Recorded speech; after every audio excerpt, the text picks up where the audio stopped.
Jailer साहब सुबोध के पास पहुंचते हैं और उससे पूछते हैं, तुम्हारी अंतिम इच्छा क्या है? सुबोध कुछ देर चुप रहता है, फिर धीरे धीरे बोलता है, साहब, मेरी एक ही आखिरी ख्वाहिश है कि मैं अपनी आखिरी रात अपनी पत्नी के साथ बिताऊं, उसके साथ एक ही बिस्तर पर सोना चाहता हूं। सुबोध की इस इच्छा को सुनकर जेलर हैरान रह जाते हैं। 20 साल के सर्विस पीरियड में उन्होंने कभी ऐसी अजीबोगरीब ख्वाहिश नहीं सुनी थी। वह सोच में पड़ जाते हैं कि एक कैदी जिसे 2 दिन बाद फांसी पर लटकना है, उसकी ऐसी अंतिम इच्छा हो सकती है।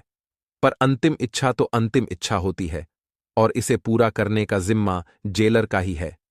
जेलर साहब यह सूचना सुबोध की पत्नी तक पहुंचाते हैं कि उसका पति अपनी आखिरी रात उसके साथ बिताना चाहता है। यह कहानी उत्तर प्रदेश के अलीगढ़ की है, जहां सुबोध और प्रमोद नाम के 2 दोस्त थे। दोनों का साथ खाना पीना, बड़ा होना और फिर एक ही कंपनी में नौकरी करना, ये सब उनके जीवन का हिस्सा था। लेकिन इसी बीच वंदना नाम की एक लड़की उस कंपनी में आई और वह सुबोध से प्यार करने लगी। सुबोध को अपना दिल दे बैठती है और दोनों का एक साथ मिलना जुलना, घूमना फिरना, साथ साथ होना हो जाता है। सुबोध जब अपना टिफिन लेकर जाता है तो उसके टिफिन से कहीं ना कहीं वंदना भी खा लेती है, और जब वंदना लेकर आती है तो उससे सुबोध भी निकाल के खा लेता है। मतलब यह कहे कि दोनों की दोस्ती इस हद तक आगे बढ़ चुकी थी, जो कहीं कहीं अब औरों को भी नजर आने लगा था। सुबोध का जो दोस्त होता है प्रमोद, प्रमोद कहता है कि दोस्त, मैं चाहता हूं कि हमारी भी दोस्ती उस लड़की वंदना से हो जाए। तो कहते हैं ना कि कोई भी अपने गर्लफ्रेंड को किसी से शेयर नहीं करना चाहता है। सब कुछ शेयर कर दूंगा लेकिन गर्लफ्रेंड शेयर नहीं करूंगा, ऐसा लोगों का मानना होता है। क्योंकि गर्लफ्रेंड अब हमारी है तो हम आपको या फिर हम तुम्हारी, उससे बात क्यों करवाए। कहीं ना कहीं वह साफ साफ मना कर देता है और कहता है कि हम उससे उससे तुम्हारी दोस्ती नहीं करवा सकते हैं। इस बात से कहीं कहीं प्रमोद नाराज हो जाता है और उसी समय से सुबोध के प्रति उसके मन में जलन की भावना उत्पन्न हो जाती है। एक दिन मौका पाकर प्रमोद उस लड़की के मना करने के बाद भी उसके साथ जबरन करता है। उसके साथ हर वह काम करता है जो आमतौर पर लड़की नहीं चाहती है। उस हद तक वह गुजर जाता है और इसके बाद उसकी बड़े ही निर्मम तरीके से गला दबाकर न सिर्फ हत्या करता है, बल्कि हत्या करने के बाद सुबोध के बेड पर जाके सुला भी देता है। बाद वो वहां से फरार हो जाता है और इसके बाद खुद इस बात की सूचना पुलिस को फोन करके देता है कि एक लड़की ऐसे ऐसे यहां पर पड़ी हुई है, उसका डेड बॉडी पड़ा हुआ है। पुलिस मौके वारदात पर पहुंचती है और चूंकि उसी समय सुबोध उस रूम पर पहुंचा हुआ होता है और सुबोध की गिरफ्तारी वहां पर हो जाती है। सुबोध यह सोचने पर मजबूर हो जाता है कि आखिर ऐसा हुआ कैसे। आखिर यह जो कृत हुआ है, इस कृत को किया किसने कहा जाता है। न कि जो मौके वारदात पर सबूत मिलता है वह सबूत ही सब कुछ होता है, और कहीं कहीं सबूत के बल पर ही सारा काम होता है। सुबोध की गिरफ्तारी होती है, सुबोध को जेल भेजा जाता है और जेल भेजने के बाद तमाम तरह की चीजें होने लगती हैं। इसी बीच पोस्टमार्टम का रिपोर्ट भी आ जाता है। लड़की के पोस्टमार्टम का जब रिपोर्ट आता है, उस रिपोर्ट में साफ साफ इस बात की पुष्टि होती है कि कहीं ना कहीं इस लड़के के साथ पहले दुष्कर्म किया गया और दुष्कर्म करने के बाद बड़े ही निर्मम तरीके से इसके गले दबाकर हत्या की गई है। जैसे ही इस बात की पुष्टि होती है कि लड़की के साथ ऐसा कृत किया गया है, सब इस बात को लेकर इस लड़के को फांसी हो इसका डिमांड करने लगते हैं। जगह जगह कैंडल मार्च प्रारंभ हो जाता है। जितने भी राजनीतिक संगठन हैं, सामाजिक संगठन हैं, सब इस बात के लिए अपनी आवाज उठाते हैं कि जल्द से जल्द इस लड़के को फांसी के फंदे पर पहुंचाया जाए, और होता भी वही है। समय आने पर कहीं कहीं सा और सबूत के बेस पर सुबोध को फांसी की सजा जज साहब सुना देते हैं। आज एक बार फिर से एक निर्दोष को दोषी बनाया जाता है, वह भी दोष इतना कि कहीं न कहीं फांसी के फंदे तक ही उसको पहुंचा दिया जाता है। परसों होकर उसकी फांसी होनी होती है। जेलर साहब उसके पास पहुंचते हैं और बोलते हैं, अब सुबोध, परसों तुम्हारी फांसी होनी है, और फांसी होने से पूर्व कानून और संविधान भी यह कहता है कि जिसको फांसी होनी होती है उससे पूछा जाता है कि तुम्हारी अंतिम इच्छा क्या है।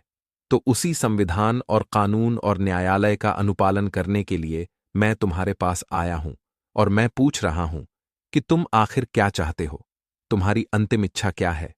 सुबोध थोड़ी देर चुप रहता है और इसके बाद बोलता है कि साहब, मैं चाहता हूं कि हमारी अंतिम इच्छा आप पूरी कर दें। सबकी अंतिम इच्छा पूरी होती तो तुम्हारी भी अंतिम इच्छा पूरी होगी। सुबोध कहना प्रारंभ करता है कि मैं चाहता हूं कि मैं अपना आखिरी रात या फिर मैं अपना एक रात अपनी पत्नी के साथ बिताऊं। उसके साथ मैं एक ही बेड पर सोना चाहता हूं।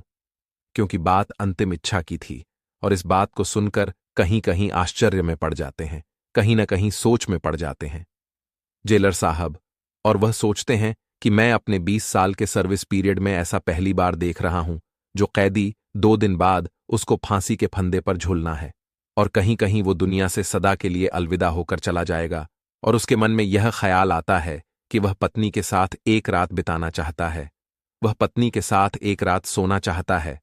लेकिन अंतिम इच्छा तो अंतिम इच्छा है।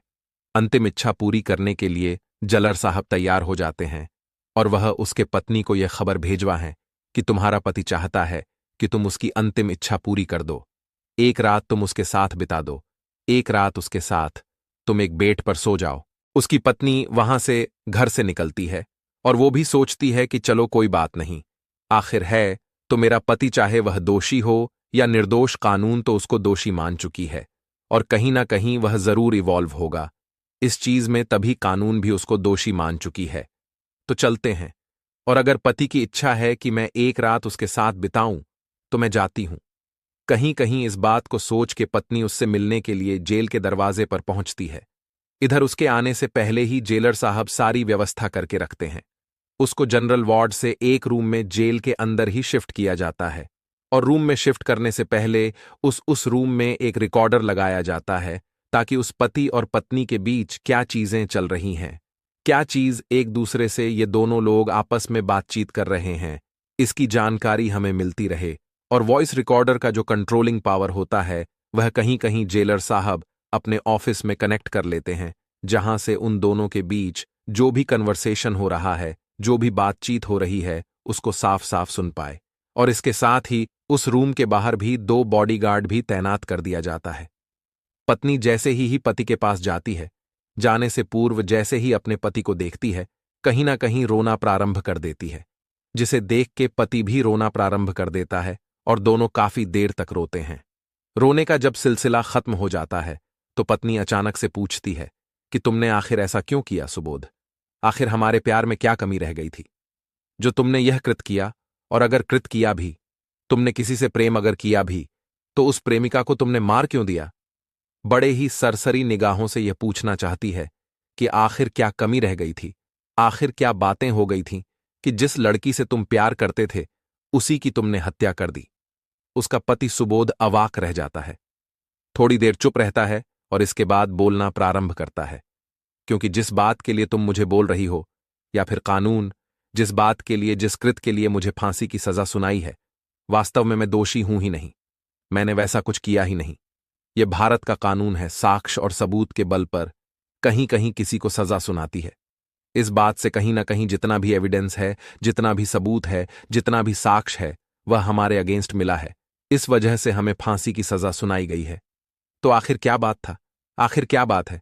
तुम वह बात बताओ, उसकी पत्नी ये पूछती है। और इधर इन दोनों के बीच जो भी कन्वर्सेशन हो रहा होता है, जो भी बातचीत चल रहा होता है, ये बात साफ साफ जेलर साहब के साथ साथ और भी लोग सुन रहे होते हैं।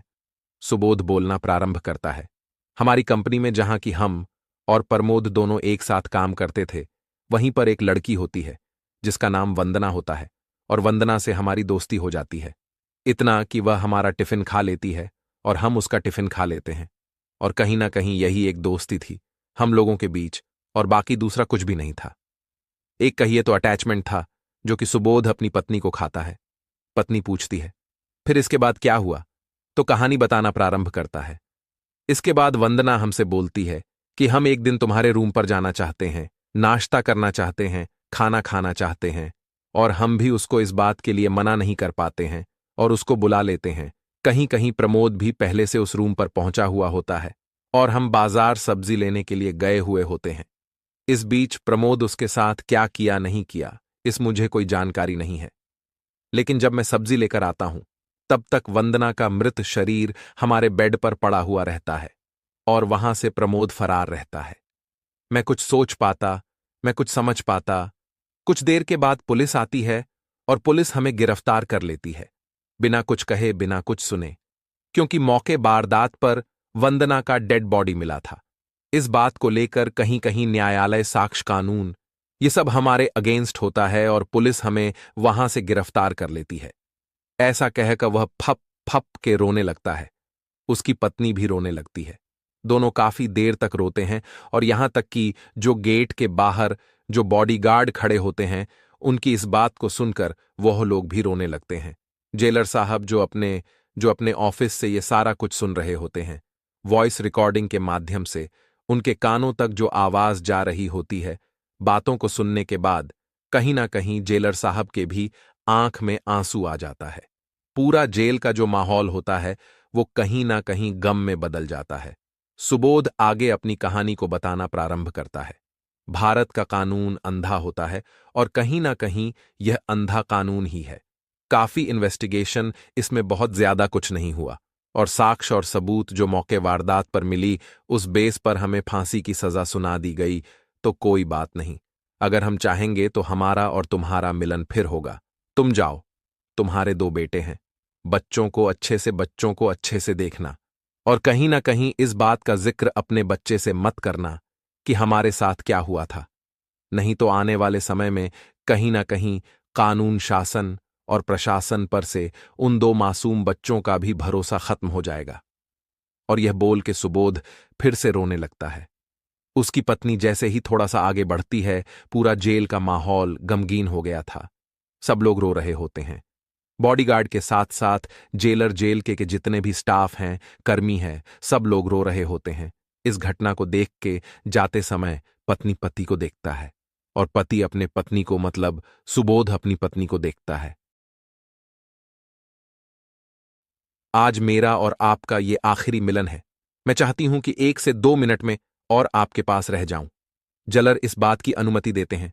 1-2 मिनट और बिताती है वह उसके साथ। इसके बाद फिर से वह जाना प्रारंभ करती है और बोलती है, आज आपका और मेरा यह आखिरी मिलन है और मैं अब जा रही हूं। पत्नी अपने घर चली जाती है।